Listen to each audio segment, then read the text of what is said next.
This is the Cato Daily Podcast for Monday, April 15th, 2019. I'm Caleb Brown. As difficult as it may be to admit, Donald Trump deserves some credit in his planned drawdown in the war in Afghanistan. Cato's Emma Ashford, recently back from Afghanistan, says broadly the Trump administration has taken some important steps that fundamentally recognize key facts on the ground. So if we're going to talk about Afghanistan, in particular, I think Donald Trump does actually deserve some credit. We started moving towards peace talks with the Taliban at the end of the Obama administration, but Donald Trump has actually taken that and he has run with it. He appointed a special envoy. They're having actual direct talks with the Taliban. He's talking about drawing down U.S. forces. That's really good. This is actually a great foreign policy decision. Of course, as always in the Trump administration, there are significant implementation problems. So you mentioned the Obama administration speaking with the Taliban in a way. Why is that a good decision? So with the Obama administration, it was mostly indirect. And with the Trump administration, they've actually started having direct talks now.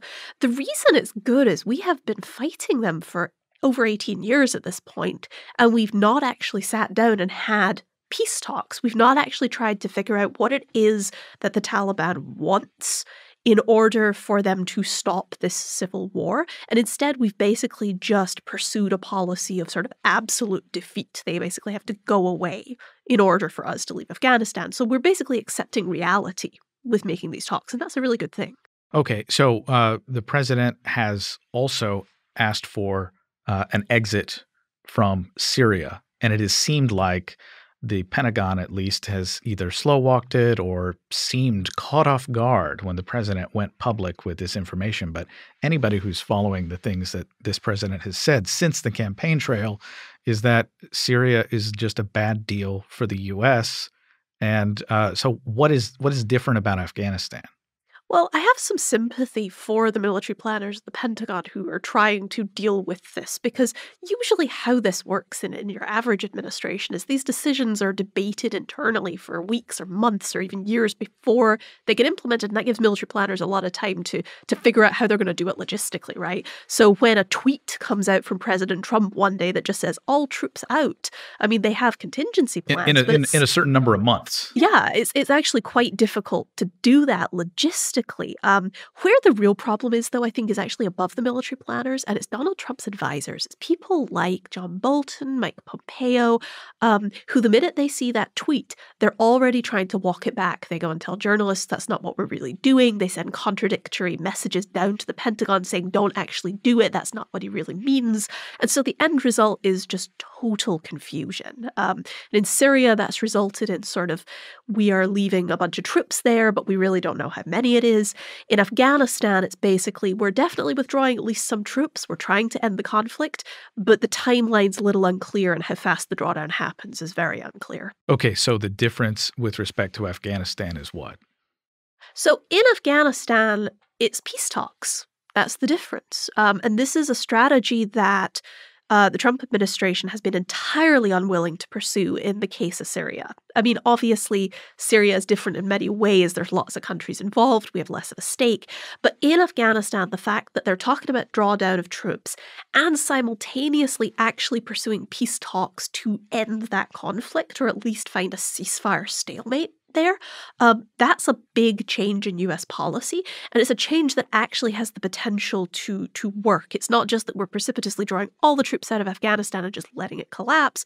He's also trying to find a solution. So this is actually a good strategy in many ways. So what are the biggest complicating factors of this good idea, the drawdown in Afghanistan?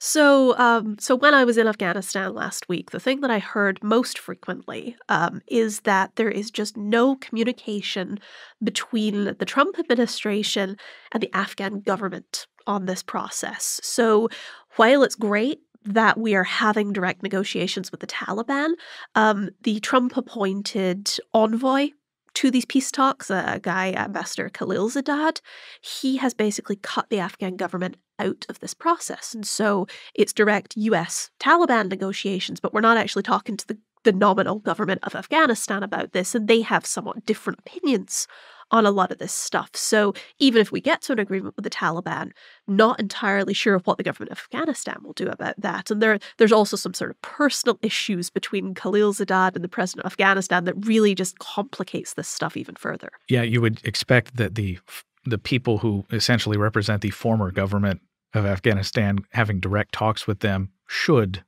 logically ruffle the feathers of the current government of Afghanistan.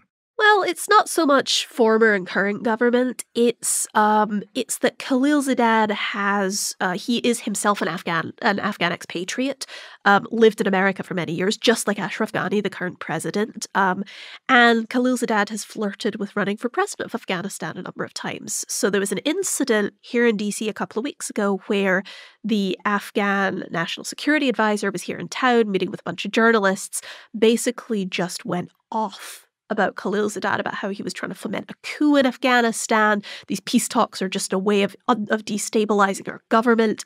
So there's a lot of tension there in that process. That's not going to help things in the long run. Okay, so going forward in terms of how the Trump administration should pursue this, what are their options and what do you think would be the best first couple of steps? Well, so, I mean, there really is a lot of good news here. The good news is that there is a military drawdown to some extent starting in Afghanistan.